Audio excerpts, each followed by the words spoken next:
جی علی بھائی، last question ہے علی بھائی، ایک مفتی صاحب المصنف ابن ابی شیبہ کی وہ والی حدیث جس میں حضرت عبداللہ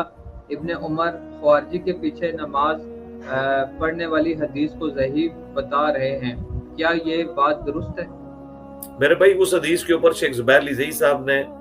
اپنے مقالات کی پہلی جلد میں عبداللہ ابن عمر کے اوپر مضمون لکھا ہے، اس میں انہوں نے حدیث لی ہے، یہ مصنف ابن ابی شیبہ میں نہیں ہے،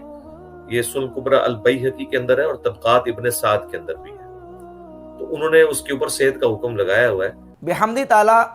میں نے مرزا جیلمی کو ایک علمی چیلنج دیا تھا کہ مرزا جیلمی 12 مرتبہ اپنے کئی لیکچرز اور بیانات میں سیدنا عبداللہ ابن عمر رضی اللہ تعالیٰ عنہ کی طرف منسوب ایک روایت پیش کرتا ہے کہ عبداللہ بن عمر خوارج کے پیچھے اور مختار سقفی کے ماننے والوں کے پیچھے نماز پڑھ لیا کرتے تھے اور ان کے سلام کا جواب دیا کرتے تھے۔ میں نے یہ چیلنج کیا تھا مرزا جیلمی کو کہ مرزا صاحب یہ روایت اصول محدثین کے مطابق ضعیف ہے، بلکہ تمہارے زبانی یہ روایت جعلی ہے، اس کو صحیح ثابت کرو،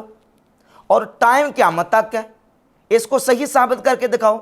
اور اس میں دو بڑی علتیں موجود ہیں، ایک تو یہ کہ یونس بن عبید طبقہ ثالثہ تیسرے طبقے کے مدلس ہیں اور ان کے ساتھ روایت کر رہے ہیں، اور دوسری بڑی علت اس میں یہ ہے کہ یونس بن عبید کا نافع سے حدیث سننا سرے سے ثابت نہیں۔ اس پر میں نے اجلہ ائمہ محدثین کے حوالہ جات پیش کیے، امام بخاری، امام ترمذی، امام ابو داؤد، امام ابو حاتم، امام علی بن مدینی، امام یحییٰ ابن معین اور امام احمد ابن حنبل رحمۃ اللہ تعالیٰ علیہم، ان اجلہ 7 ائمہ کے میں نے کتابوں کے حوالہ جات پیش کر کے میں نے ثابت کیا تھا، حوالہ جات دیے تھے کہ یہ تمام ائمہ کی تصریحات موجود ہیں کہ یونس بن عبید کا نافع سے حدیث سنا سرے سے ثابت نہیں ہے۔ جب یہ روایت منقطع ہے، روایت ضعیف ہے، جعلی روایت ہے، تو کس منہ سے اس کو پیش کرتے ہو؟ ابھی دوبارہ نیا کلپ چڑھا دیا ہے اور اسی روایت کو پھر دوبارہ لے کے آئے کہ عبداللہ بن عمر خوارج کے پیچھے اور خشبیہ مختار سقفی کے ماننے والوں کے پیچھے نماز پڑھا کرتے تھے۔ تو یہ روایت جعلی ہے، اس کو صحیح ثابت کرو۔ اب اس کو صحیح ثابت کرنے کے لیے بیٹھا تو اندھا مقلد ہو کے، اندھا بلائنڈ فالوور ہو کے یہ ثبوت دے رہا ہے، جواب دے رہا ہے کہ اس کو شیخ زبیر صاحب نے صحیح کہا ہے۔ پہلے تو یہ جواب دیا کہ یہ روایت ٹھیک ہے، یعنی نہ صحیح لذاتی ہی، نہ صحیح لغیرہ ہی، نہ حسن لذاتی، نہ حسن لغیرہ ہی، یہ ٹھیک ہے۔ اور پھر جواب دیا کہ چونکہ اس کو شیخ زبیر صاحب نے صحیح کہا ہوا ہے اور اس کی جو علت ہے اس کو دور نہیں کر سکا۔ جو چیلنج تھا کہ یونس بن عبید کا نافع سے حدیث سنا ثابت کرو، تو چیلنج تو یہ تھا، اس کا جواب دے نہیں سکا، کہتا ہے شیخ زبیر صاحب نے اس کو صحیح کہا ہوا ہے۔ اور جو شیخ زبیر نے صحیح کہا ہے وہ کس بنیاد پہ صحیح کہا ہے؟ پھر کہتے ہیں یہ طبقات الکبریٰ میں بھی ہے، طبقات الکبریٰ میں، السنن الکبریٰ للبیہقی میں، اور اس کے علاوہ جہاں جہاں کہیں یہ روایت موجود ہے، سیر اعلام النبلاء میں، تمام کتابوں میں یہی سند موجود ہے، یونس بن عبید عن نافع، یونس بن عبید ان کے ساتھ نافع سے حدیث بیان کر رہے ہیں، اور یونس بن عبید کا نافع سے حدیث ہونا سرے سے ثابت ہی نہیں ہے، لہذا یہ روایت جعلی ہے، ضعیف ہے۔ مانو کہ یہ ضعیف ہے اور میں ضعیف اور جعلی حدیث بیان کرتا رہوں، لیکن یہ ماننے کے لیے تیار نہیں، اتنا ہٹ درم ہے، یوٹرن لیتا جا رہا ہے، پینترے بدلتا جا رہا ہے، کبھی کسی کا سہارا لیتا ہے، کبھی کسی کا سہارا لیتا ہے۔ شیخ زبیر صاحب نے اس کو صحیح کہہ دیا، شیخ زبیر صاحب نے صحیح کہہ دیا تو علت دور کی ہے، کہیں سما کی تصریح یا تحدیث کی صراحت بیان کی ہے؟ نہیں کی ہے۔ تو پھر اندھے مقلد ہو کے تم یہ کیسے کہہ رہے ہو کہ شیخ زبیر صاحب نے اس کو صحیح کہہ دیا، جبکہ یہ روایت کے اندر دونوں علتیں موجود ہیں، یہ روایت درجہ صحت کو نہیں پہنچتی، اصول محدثین کے مطابق یہ روایت ضعیف ہے۔ اور پھر میں نے ثابت کیا تھا کہ عبداللہ ابن عمر رضی اللہ تعالیٰ عنہ کی ذات اقدس کا خود رویہ بدعتیوں اور بد مذہبوں کے بارے میں آپ صحیح احادیث سے دیکھ لیں، ان کے رویے کا بھی تقاضا یہ ہے کہ وہ خوارج کے پیچھے نماز نہیں پڑھ سکتے اور مختار سقفی کے ماننے والوں کے پیچھے نماز وہ نہیں پڑھ سکتے۔ کیوں؟ وہ اس لیے کہ جامع ترمذی میں 2152 نمبر حدیث ہے کہ سیدنا عبداللہ ابن عمر رضی اللہ تعالی عنہما سے کسی شخص نے آ کے کہا کہ فلاں بندہ آپ کو سلام کہتا ہے، تو آپ نے فرمایا کہ میرا اس کو سلام کا جواب نہ دینا، مجھے معلوم ہوا کہ وہ شخص بدعتی ہو چکا ہے، وہ شخص گمراہ ہو چکا ہے، بدعقیدہ ہو چکا ہے۔ تو عبداللہ بن عمر تو بدعقیدہ، بدعتی اور گمراہ شخص کو سلام کا جواب دینے کے روادار نہیں ہیں، تو وہ خوارج کے پیچھے نماز پڑھنے کے لیے کیسے تیار ہو سکتے ہیں؟ اور پھر یہ وہی عبداللہ بن عمر رضی اللہ تعالی عنہما ہے کہ صحیح بخاری میں 6930 نمبر حدیث کے اوپر تعلیق کر امام بخاری رحمۃ اللہ ان سے یہ روایت لے کے کہ عبداللہ بن عمر خوارج کو اللہ کی مخلوق میں سے بدترین مخلوق قرار دیتے تھے۔ اور پھر صحیح بخاری میں 6932 نمبر حدیث ہے عبداللہ بن عمر رضی اللہ تعالی عنہما سے کہ رسول اللہ صلی اللہ علیہ وآلہ وسلم نے خوارج کے بارے میں فرمایا کہ خوارج وہ اسلام سے ایسے نکل جائیں گے جیسے تیر شکار کو لگ کے پار نکل جاتا ہے۔ اور خوارج کے بارے میں رسول اللہ صلی اللہ علیہ وآلہ وسلم نے فرمایا، سنن ابن ماجہ میں حدیث ہے کہ وہ جہنم کے کتے ہیں۔ اب ایسے لوگوں کے پیچھے جو مکفر المسلمین ہوں، مسلمانوں کی تکفیر کرتے ہوں، صحابہ اکرام کو کافر کہتے ہوں، مولا علی کو نعوذ باللہ کافر کہتے ہوں، اور عبداللہ بن عمر رضی اللہ تعالیٰ عنہما ان کے پیچھے نماز پڑھنے کے لیے کھڑے ہو جائیں، اور خود ان کا رویہ یہ ہے کہ وہ بدعتی سے سلام لینے کے اور سلام کا جواب دینے کے روادار نہیں، یہ کیسے ہو سکتا ہے؟ تو یہ روایت جو ہے وہ روایتاً اور درایتاً دونوں طریقے سے مردود روایت ہے، یہ ہرگز صحیح روایت نہیں ہے۔ اب مرزا کو تو چاہیے تھا یا تو میرے اس چیلنج کا جواب دیتا جو میں نے اس کو ٹائم قیامت تک دیا ہوتا کہ یونس بن عبید کی نافع سے حدیث سننا ثابت کرو، نہیں ثابت کر سکا، جواب دینا چاہیے تھا، یا پھر یہ مانے کہ یہ روایت ضعیف ہے، ان دو بڑی علتوں کی وجہ سے روایت ضعیف ہے، صحیح نہیں ہے، میں مانتا ہوں، لیکن نہیں مان رہا۔ ہٹ درمی کی اور ضد کی یہ حالت ہے کہ پھر وہ جناب اس کے پیچھے لگا ہوا ہے، اور پھر اب یہ جواب دے رہا ہے کہ اصل میں بات یہ ہے کہ یہ روایت تو بڑی چھوٹی ہے، یہ روایت تو بڑی چھوٹی ہے، ہمارے پاس جو اس کی اصل جو ہے وہ ہے حضرت عثمان غنی رضی اللہ تعالیٰ عنہ کا فتویٰ، ہمارے پاس حضرت عثمان کا فتویٰ ہے، اور حضرت عثمان رضی اللہ تعالیٰ عنہ کا فتویٰ پیش کرنے کے لیے اس نے پھر اس کو پیش کیا اور کہتا ہے میرے پاس یہ اصل ہے۔ بھئی اگر تمہارے پاس یہ اصل ہے تو ہمارے پاس رسول اللہ صلی اللہ علیہ وآلہ وسلم کی احادیث اصل ہے۔ اس کا جواب میں انشاءاللہ آخر میں دیتا ہوں کہ حضرت عثمان رضی اللہ تعالیٰ کا جو فتویٰ بیان کرتا ہے اس کا صحیح مطلب کیا ہے۔ ہمارے پاس رسول اللہ صلی اللہ علیہ وسلم کی صحیح احادیث موجود ہیں۔ مثال کے طور پہ بدعتی ہے، بدعتی کے بارے میں صحیح بخاری میں 1870 نمبر حدیث ہے کہ بدعتی وہ شخص جس نے مدینہ میں بدعت اختیار کی یا مدینہ شریف میں کسی بدعتی کو جگہ دی، نبی کریم صلی اللہ علیہ وآلہ وسلم فرماتے ہیں علیہ لعنت اللہ والملائکۃ والناس اجمعین، اس پر اللہ کی، فرشتوں کی اور تمام انسانیت کی لعنت ہے۔ اللہ تعالیٰ نہ اس کا فرض قبول کرتا ہے نہ اس کا نفل قبول کرتا ہے۔ صحیح بخاری کی 1870 نمبر حدیث بیان کر رہی ہے کہ بدعتی کا نہ فرض قبول ہے نہ نفل قبول ہے۔ اور یہ مرزا کا دوسرا بابا ہے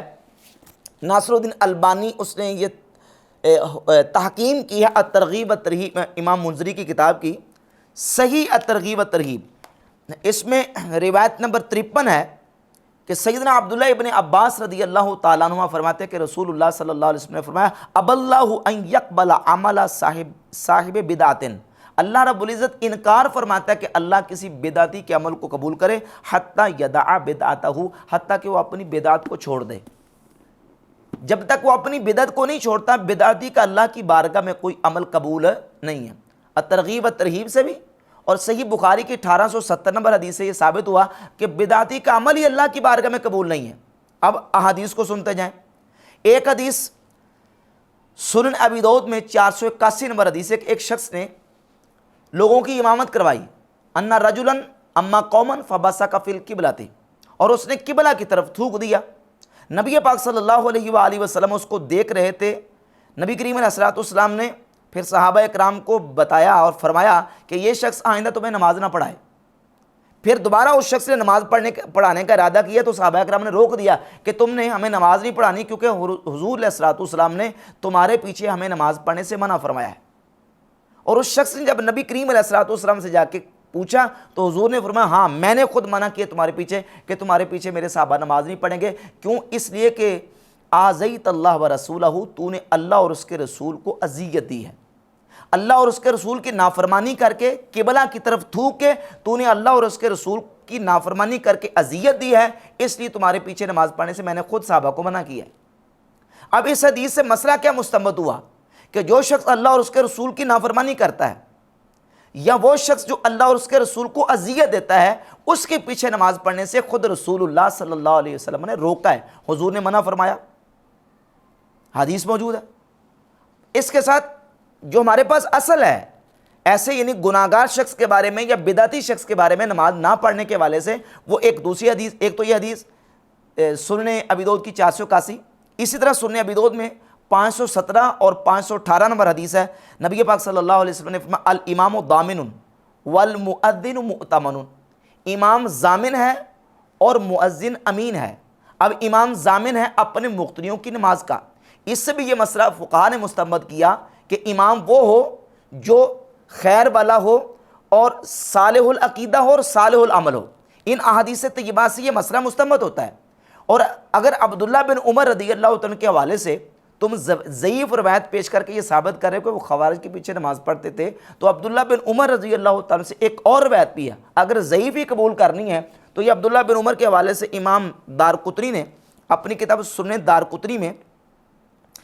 1863 نمبر حدیث بیان کی ہے مرفوعاً کہ عبداللہ بن عمر رضی اللہ عنہ فرماتے ہیں کہ رسول اللہ صلی اللہ علیہ وآلہ وسلم نے فرمایا اجعلوا ائمتکم خیارکم، تم اپنے امام ان لوگوں کو بناؤ جو تم میں سے بہتر لوگ ہیں، فإنہم وفدکم فیما بینکم وبین اللہ عز وجل، کیونکہ تمہارے امام تمہارے اور تمہارے رب کے درمیان تمہارے نمائندے ہیں۔ تو اس حدیث نے بتا دیا کہ امام وہ شخص ہو جو بہتر ہو، صالح العقیدہ ہو اور صالح العمل ہو۔ اب اس روایت میں ایک راوی کے اوپر جرح موجود ہے، راوی کمزور ہے، لیکن اس روایت کے دو شواہد موجود ہے کتب حدیث میں۔ ایک تو یہ سیدنا عبداللہ بن عمر رضی اللہ عنہ کی حدیث آ گئی، اس کے ساتھ امام حاکم سیدنا مرثد ابن ابی مرثد الغنوی رضی اللہ تعالیٰ عنہ سے 5048 نمبر اور امام طبرانی المعجم الکبیر للطبرانی میں روایت نمبر 17165 لے کے آئے۔ سیدنا مرثد بن ابی مرثد الغنوی رضی اللہ تعالیٰ عنہ فرماتے ہیں کہ رسول اللہ صلی اللہ علیہ وآلہ وسلم نے فرمایا ان سرکم ان تقبل صلاتکم، اگر تم یہ پسند کرو کہ تمہاری نماز قبول کی جائے، فلیؤمکم خیارکم، تو تمہیں وہ شخص نماز پڑھائے جو تم میں سے بہتر ہے، تمہارا خیر والا، تمہارا متقی پرہیزگار صالح العقیدہ اور صالح العمل شخص نماز پڑھائے۔ فإنہم وفدکم فیما بینکم وبین ربکم، کیونکہ تمہارا جو امام ہے وہ تمہارے اور تمہارے رب کے درمیان تمہارا نمائندہ ہے۔ یہ ایک شاہد موجود ہے سیدنا مرثد بن ابی مرثد الغنوی رضی اللہ عنہ کا۔ اور اس کے علاوہ سنن ابن ماجہ میں 1081 نمبر حدیث ہے سیدنا جابر بن عبداللہ رضی اللہ تعالیٰ سے، جو دوسرا شاہد ہے سنن دارقطنی میں موجود سیدنا عبداللہ ابن عمر رضی اللہ تعالیٰ کی حدیث کا۔ اور یہ روایت سنن ابن ماجہ میں 1081 اور سنن کبری بیہقی میں جلد 2 صفحہ 90 اور مسند عبد ابن حمید میں جلد 2 صفحہ 124، ابن ساکر میں جلد 17 صفحہ نمبر 229، مجمع زوائد میں جلد نمبر 2 صفحہ نمبر 170 اور طبرانی اوسط میں جلد 1 صفحہ 48 اور مسند ابی یعلا اور دیگر کتب حدیث میں موجود ہے کہ نبی پاک صلی اللہ علیہ وآلہ وسلم نے فرمایا لا یؤم فاجر مؤمنا، کوئی فاجر گناہگار شخص کسی مومن کا امام نہ بنے، امامت نہ کروائے، الا ان یقہرہ بسلطان، مگر یہ کہ وہ مقہور ہو جائے، مغلوب ہو جائے کسی بادشاہ سے، یخاف سیفہ و صوتہ، کہ اس کو اس بادشاہ اور حاکم وقت کی تلوار اور اس کے کوڑے کا ڈر ہو،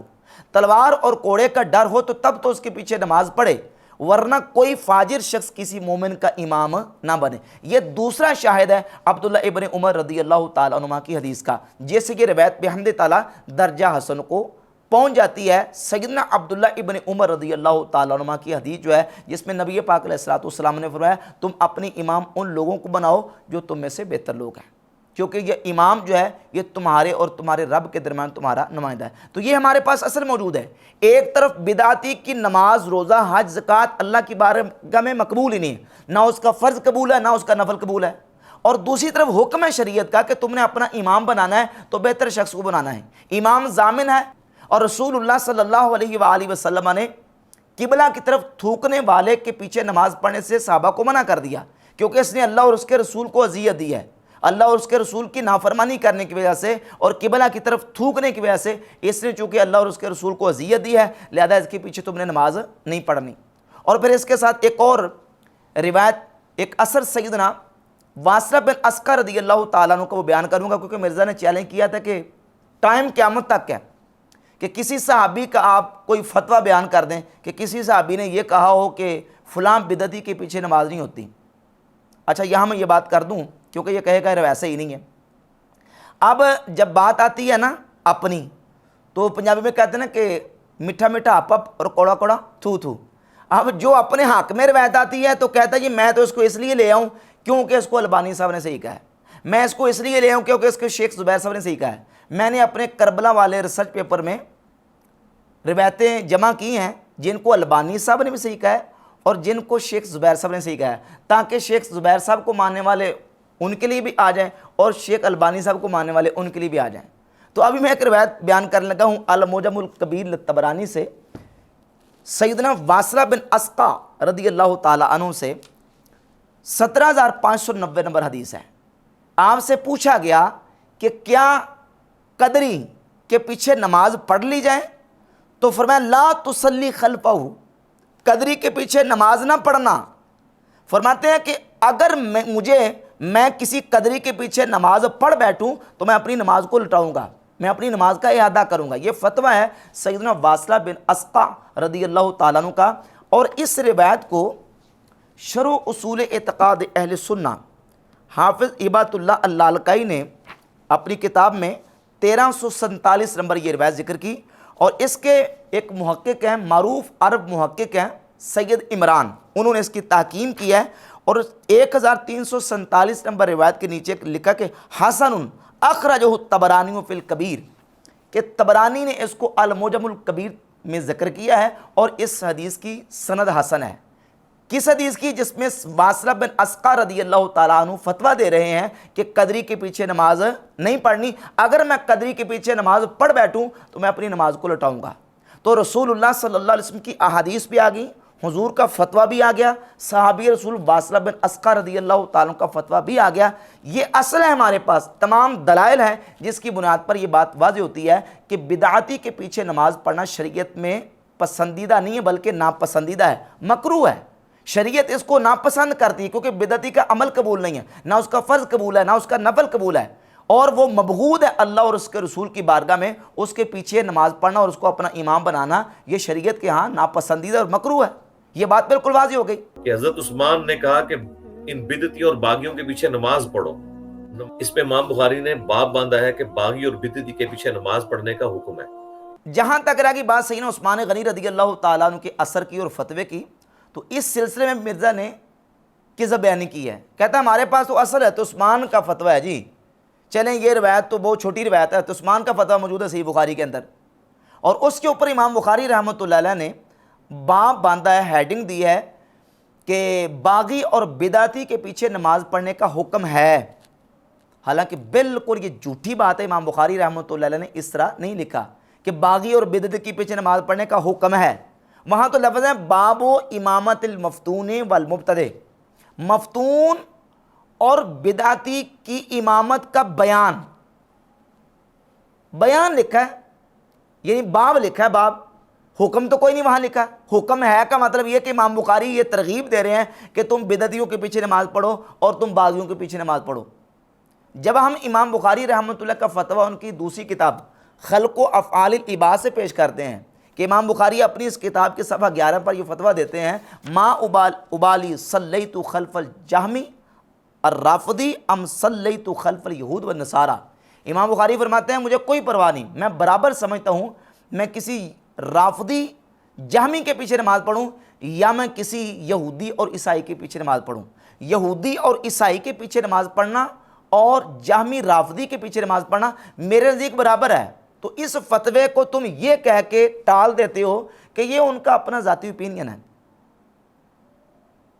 یہ ایکسپرٹ کا اوپینین ہے. تو یہ جو باب ہے یہ کیا ہے؟ یہ بھی ایکسپرٹ کا اوپینین ہے. باب محدث کی رائے ہوتی ہے, اللہ رسول کا فرمان نہیں ہوتا. امام بخاری کی وہ رائے ہے باب و امامت المفتون والمبتدع, اور اس رائے میں بھی مرزا نے کذب بیانی کی ہے, اس کو بگاڑ کے پیش کر رہا ہے. اس کا معنی کیا بیان کر رہا ہے کہ بدعتی اور باغی کے پیچھے نماز پڑھنے کا حکم ہے, حالانکہ اس کا یہ معنی بنتا نہیں, غلط معنی کر رہا ہے. بھئی اگر خلق و افعال العباد میں امام بخاری یہ کہیں کہ رافضی کے پیچھے نماز پڑھنا اور یہودی عیسائی کے پیچھے نماز پڑھنا میرے نزدیک برابر ہے, میں دونوں میں برابر سمجھتا ہوں, اس کو تم ایکسپرٹ کا اوپینین کہہ کے چھوڑ دیتے ہو. بھئی نیکسٹ کویسچن ہے, کیا امام بخاری نے خلق افعال العباد میں رقم 40 میں جہمی رافضی کے پیچھے نماز پڑھنے کو یہودی عیسائی کے پیچھے پڑھنے جیسا کہا, ان سے سلام نکاح عیادت کرنا ذبیحہ کھانے سے بھی روکا ہے؟ جی واللہ عالم. کہا ہے یا نہیں کہا مجھے اس سے کوئی انٹرسٹ نہیں ہے. اس کی وجہ یہ ہے کہ ہم نے ہمیشہ کہا ہے کہ ہمیں صحابہ کرام سے یہ مسائل چاہیے، کیونکہ ان کے زمانے میں یہ سارے گمراہ کن فرقے آ چکے ہوئے تھے. اگر صحابہ کرام سے کوئی چیز ثابت نہیں ہوتی تو باقی کے جتنے ائمہ ہیں چاہے انہوں نے فتویٰ لکھا نہ لکھا ان کی ذاتی رائے ہے. تو یہ باب جو ہے یہ تو امام بخاری کی رائے ہے، یہ کیسے حجت بن گئی؟ اور پھر باب جو امام بخاری رحمۃ اللہ علیہ نے باندھا ہے اس کو ذرا دیکھیں. اس میں دو چیزیں بیان کی ہیں، ایک مفتون کی امامت اور دوسرا بدعاتی کی امامت. اور اس کے تحت امام بخاری رحمۃ اللہ علیہ تین چیزیں لے کے آئے ہیں. ایک امام حسن بصری کا قول، دوسرا تو عثمان غنی رضی اللہ تعالیٰ کا اثر، اور تیسرا ابو ذر غفاری رضی اللہ تعالیٰ عنہ سے نبی کریم علیہ الصلوۃ والسلام کی مرفوع حدیث. اب اس باب کو اور ان تینوں چیزوں کو دیکھا جائے، اگر لف و نشر غیر مرتب کے طریقے پر، تو بدعتی کی امامت کا تعلق بنتا ہے امام حسن بصری کے قول کے ساتھ، اور مفتون کی امامت کا تعلق ہوگا حضرت سیدنا عثمان غنی رضی اللہ تعالیٰ عنہ کے اثر کے ساتھ. اور اگر یعنی اثر کے ساتھ ہوگا، اب پہلے یہ دیکھیں کہ امام حسن بصری کا جو فتویٰ ہے یا قول ہے وہ امام بخاری نے پیش کیا تو اس کی کوئی سند پیش کی ہے؟ کوئی سند نہیں. بغیر سند کے وہ قول امام بخاری رحمۃ اللہ کے، اور امام بخاری اور امام حسن بصری کے درمیان تقریباً کوئی 80-90 سال کا فرق موجود ہے. تو سند کے بغیر تو بات حجت نہیں ہے. امام مالک رحمۃ اللہ اپنی کتاب الموطا میں اپنی بلاغات ذکر کریں تو مرزا کہتا ہے یہ شڑولہ ہے، سند کے بغیر ہے، سند لے کے آئیں. تو یہاں امام بخاری حسن بصری رحمۃ اللہ کا جو قول پیش کر رہے ہیں وہ سند کے بغیر ہے، سند موجود نہیں ہے. تو اب اگر دیکھا جائے لف و نشر غیر مرتب کے طریقے پر، تو بدعتی کی امامت کے ساتھ تعلق ہوگا اس قول کا،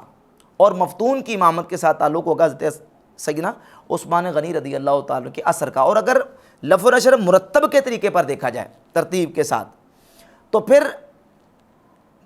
مفتون کی امامت کا تعلق ہوگا سیدنا عثمان رضی اللہ تعالیٰ عنہ کے اثر کے ساتھ، اور بدعتی کی امامت کا تعلق ہوگا حدیث مرفوع کے ساتھ. اب وہ سمجھیں حدیث مرفوع کیا ہے. حدیث مرفوع میں یہ کہ ابو ذر غفاری رضی اللہ تعالیٰ عنہ سے نبی پاک علیہ الصلوۃ والسلام نے فرمایا اسمع و اطع،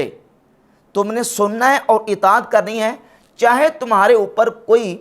چھوٹے سر والا، جس کا اتنا چھوٹا سر ہو جیسے کشمش یعنی منقع ہوتا ہے، منقع کی طرح چھوٹا سر بھی کسی حبشی کا ہو، ایسا حبشی تمہارے اوپر مسلط کر دیا جائے، تم نے اس کی اطاعت کرنی ہے، تم نے اس کی بات سننی ہے، اس کی اطاعت کرنی ہے. اب اس حدیث کا تعلق ہے مبتدی کی امامت کے ساتھ، اور امامت کی دو قسمیں، امامت صغریٰ اور امامت کبریٰ. جو نماز کی امامت ہے اس کو امامت صغریٰ کہتے ہیں، اور جو مسلمانوں کی پوری حکمرانی ہے اور حکومت جس کو کہتے ہیں حکمران یا فرمان روا ہونا، اس کو امامت کبریٰ کہتے ہیں. اب اس حدیث کا تعلق امامت کبریٰ کے ساتھ ہے کہ کوئی بندہ چاہے وہ حبشی غلام کیوں نہ چھوٹے سر والا، وہ تمہارے اوپر زبردستی حکمران بن کے بیٹھ جائے تو تم نے نافرمانی نہیں کرنی، تم نے اس کی اطاعت کرنی ہے. اب اس حدیث سے محدثین نے یہ رزلٹ نکالا کہ چونکہ حبشی جو ہے وہ غلام ہوگا اور ان پڑھ ہوگا، جاہل ہوگا، غلام ان پڑھ جاہل ہونے کی وجہ سے وہ کئی معصیت اور بدعتوں کا ارتکاب کرے گا، لیکن چونکہ وہ تغلب کے طور پر مسلمانوں کا حکمران بن کے بیٹھ گیا ہے تو ایسے حکمران کی اطاعت کرنے کا حکم دیا گیا ہے کہ تم نے اس کی اطاعت کرنی ہے، تم نے نافرمانی کر کے انتشار نہیں پھیلانا. اب وہ مبتدی کی امامت کا تعلق امامت کبریٰ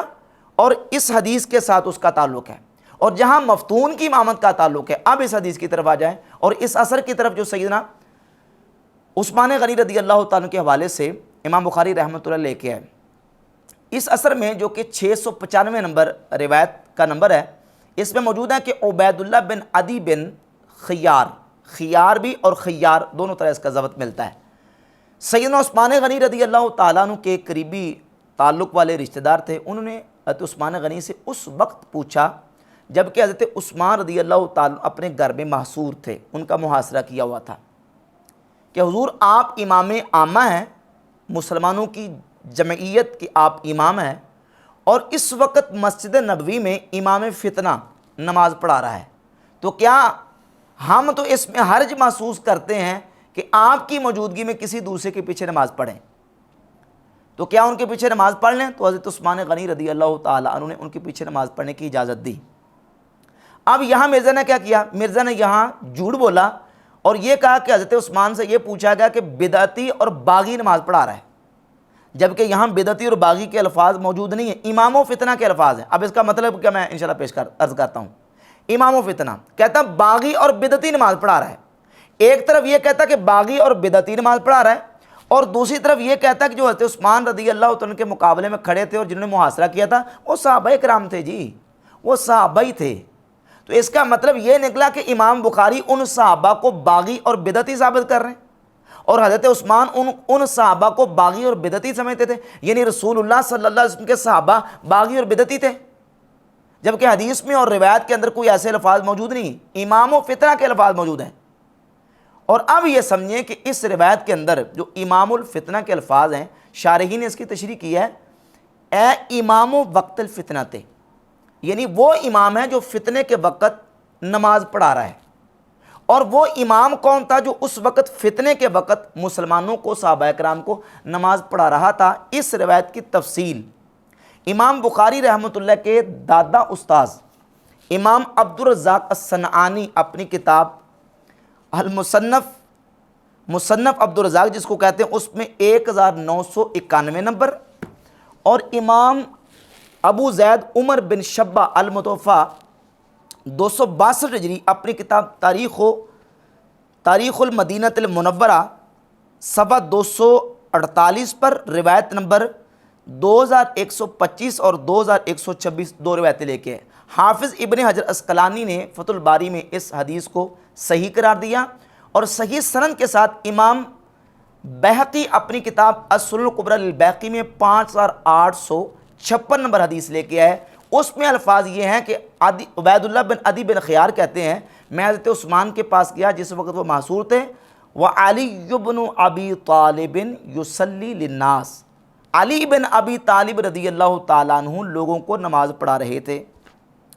اور تاریخ مدینہ میں الفاظ موجود ہیں وعلی رضی اللہ عنہ یصلی بالناس، اور حضرت علی رضی اللہ تعالیٰ عنہ لوگوں کو نماز پڑھا رہے تھے۔ اور مصنف عبدالرزاق میں 1991 نمبر جو روایت ہے اس میں وعلی یصلی بالناس، حضرت علی رضی اللہ تعالیٰ عنہ لوگوں کو نماز پڑھا رہے تھے۔ اب امام و فتنہ کا معنی یہ ہے امام فی وقت الفتنہ تھی، فتنے کے وقت حضرت عثمان غنی جو امام عامہ تھے وہ نماز نہیں پڑھا رہے تھے، بلکہ حضرت علی رضی اللہ تعالیٰ عنہ نماز پڑھا رہے تھے۔ مصنف عبدالرزاق میں تاریخ مدینہ المنورہ امام ابن شبہ کی، اور السنن الکبری للبیہقی میں امام بیہقی صحیح سند کے ساتھ اس حدیث کو لے کے آئے کہ نماز پڑھانے والا کون تھا؟ حضرت علی رضی اللہ تعالیٰ عنہ۔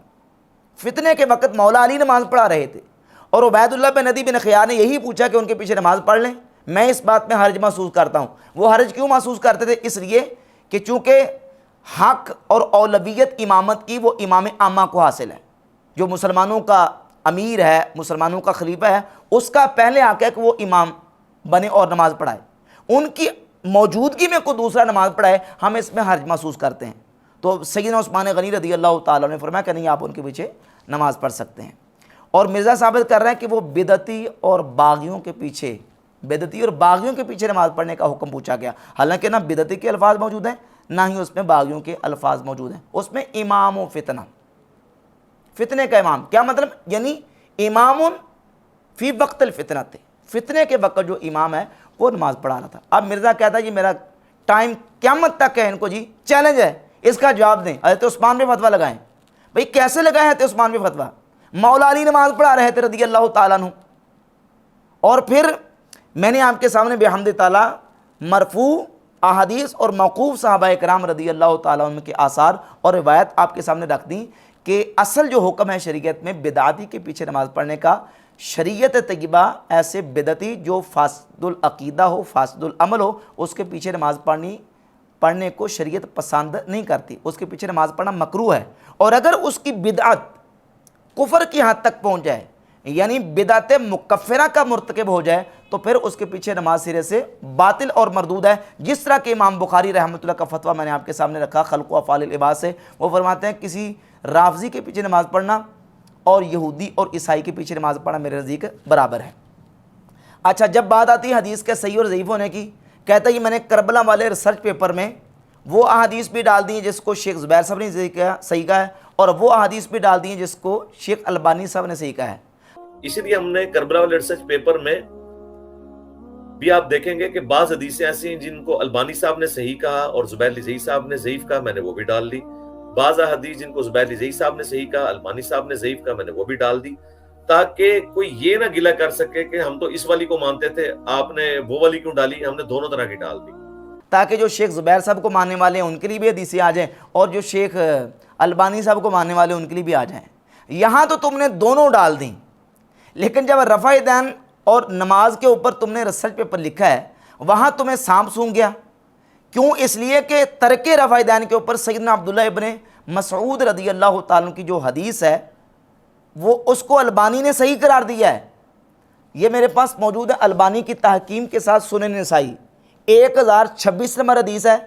البانی نے عبداللہ ابن مسعود رضی اللہ عنہ کی حدیث کو صحیح قرار دیا۔ یہ ہے سنن ابی داؤد 848 نمبر حدیث ہے، البانی نے صحیح قرار دیا۔ یہ ہے جامع ترمذی 257 نمبر حدیث ہے، اس کو بھی البانی نے صحیح قرار دیا، جس میں سیدنا عبداللہ ابن مسعود رضی اللہ عنہ فرماتے ہیں الا اصلی بکم صلاۃ رسول اللہ صلی اللہ علیہ وسلم، کیا میں تمہیں رسول اللہ صلی اللہ علیہ وسلم کی نماز پڑھ کے دکھاؤں؟ فصلی فلم یرفع یدیہ الا فی اول مرہ، تو آپ نے نماز پڑھ کے دکھائی اور نماز کے شروع کے علاوہ باقی کسی مقام پہ رفع دین نہیں کیا، نہ رکوع جاتے، نہ رکوع سے اٹھتے، نہ سجدے جاتے، نہ سجدے سے اٹھتے، نہ سجدوں کے درمیان، نہ تیسری رکعت کے شروع میں، کسی مقام پہ نہیں، الا فی اول مرہ۔ ہم کلمہ شریف پڑھتے ہیں لا الہ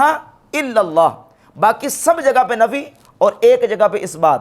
تو فرمایا کہ آپ نے رفع دین نہیں کیا الا فی اول مرہ، صرف اور صرف ابتدا میں رفع دین کیا، باقی کسی مقام پہ رفع دین نہیں کیا۔ اس حدیث کو البانی نے سنن نسائی کی تحقیق میں بھی صحیح کہا، سنن ابی داؤد کی تحقیق میں بھی صحیح کہا، اور سنن جامع ترمذی کی تحقیق میں بھی صحیح کہا، اور امام ترمذی رحمۃ اللہ نے خود اس حدیث کو حسن قرار دیا، اور امام ترمذی رحمۃ اللہ نے اس کے نیچے لکھا بِهِ يَقُولُ غَيْرُ وَاحِدٍ مِّنْ أَهْلِ الْعِلْمِ مِنْ أَصْحَابِ النَّبِي صلی اللہ علیہ وآلہ وسلم، حضور علیہ الصلوۃ والسلام کے کثیر اہل علم صحابہ یہی کہتے ہیں کہ وہ نماز کے شروع کے علاوہ باقی مقامات پہ رفع دین نہیں کرتے۔ تو اس کو کیوں نہیں لے کے آئے؟ یہاں تمہیں سانپ سونگ گیا، یہاں تمہیں یاد نہیں ہے کہ البانی نے اس کو صحیح کہا ہوا ہے؟ اپنے نماز والے ریسرچ پیپر میں اس کو ڈالو، کیونکہ البانی صاحب نے صحیح کہا ہے۔ میں جی وہ کربلا والے ریسرچ پیپر میں البانی صاحب کی صحیح کہی ہوئی بھی لے آیا ہوں اور شیخ زبیر صاحب کی صحیح کہی ہوئی بھی لے آیا ہوں، تو صرف اپنے مقصد کے لیے وہ میٹھا میٹھا ہاپ اپ اور کوڑا کوڑا تھو تھو کرتا ہے۔ پھر اسی بیان میں یہ کہا جی کہ یہ انہوں نے کہانی کرائی ہوئی تھی کہ قادیانی جو ہے وہ رفع دین کرتے ہیں۔ کہتا جی کہ جو رفع دین کرتے ہیں ان کے تو قادیانی ہونے کے چانس ہی کوئی نہیں، جو نہیں کرتے ان کے قادیانی ہونے کے چانس ہیں۔ لہٰذا جو رفع دین کرتا ہے اس کے قادیانی ہونے کے چانسز نہیں ہیں، جو نہیں کرتا اس کے چانسز ہیں، کیونکہ قادیانی بھی ان کے حنفی بھائی ہیں۔ یہ دنیا کا اتنا بڑا جھوٹ ہے جس کو مرزا سچ ثابت نہیں کر سکتا۔ کیوں؟ اس لیے کہ مرزا قادیانی نے جب دعویٰ نبوت کیا ہے، یقین جانے میں پوری تحقیق اور ذمہ داری کے ساتھ یہ بیان کر رہا ہوں کہ مرزا قادیانی کو سب سے پہلے جن لوگوں نے مانا ہے وہ رفع دین کرنے والے تھے، رفع دین کرنے والے تھے۔ کتنے حوالے پیش کروں؟ مرزا قادیانی کا جو پہلا خلیفہ ہے مرزا نور الدین بہروی، یہ اس کی حیات نور کتاب ہے، اس کے حالات زندگی پہ پڑھ کے دیکھ لیں۔ تقیۃ الایمان کا عاشق تھا اور غیر مقلد وہابی تھا، رفع دین کرنے والا۔ یہ مرزا قادیانی کا دوسرا شاگرد اور مرید ہے ڈاکٹر بشارت احمد، یہ وہابی تھا، غیر مقلد، رفع دین کرنے والا۔ مولوی عبدالکریم سیالکوٹی جو کہ بہت بڑا وہابیوں کا عالم اور بہت بڑا ان کا نامور مولوی تھا، یہ مولوی عبدالکریم سیالکوٹی وہ بندہ ہے جس نے مرزا قادیانی کو دعویٰ نبوت پر اکسایا اور مارا ہے، یہ رفع دین کرنے والا وہابی عالم تھا۔ مولوی برہان الدین جیلمی وہابیوں کا عالم تھا، یقین جانے برہان الدین جیلمی وہابیوں کا عالم تھا، اپنی مسجد کے نمازیوں سمیت یہ مرزا قادیانی کے جا کے مرید ہو گیا، اس کے پیچھے اس کی جو نا وہ پیروکار بن گیا، رفع دین کرنے والا وہابی تھا۔ اسی طرح مولوی احسن امروہی غیر مقلدین اہل حدیث وہابیوں کا عالم تھا، وہ جا کے مرزا قادیانی کے مرید ہو گیا۔ کتنے نام میں آپ کو بتاؤں؟ مولوی عبدالکریم سیالکوٹی، ڈاکٹر بشارت احمد، نور الدین بہروی ہو گیا، احسن امروہی ہو گیا، اور اس کے علاوہ کتنے نام ہیں کہ جو کہ غیر مقلد وہابی تھے، رفع دین کرنے والے، وہ مرزا قادیانی کے جا کے پیروکار بنے ہیں۔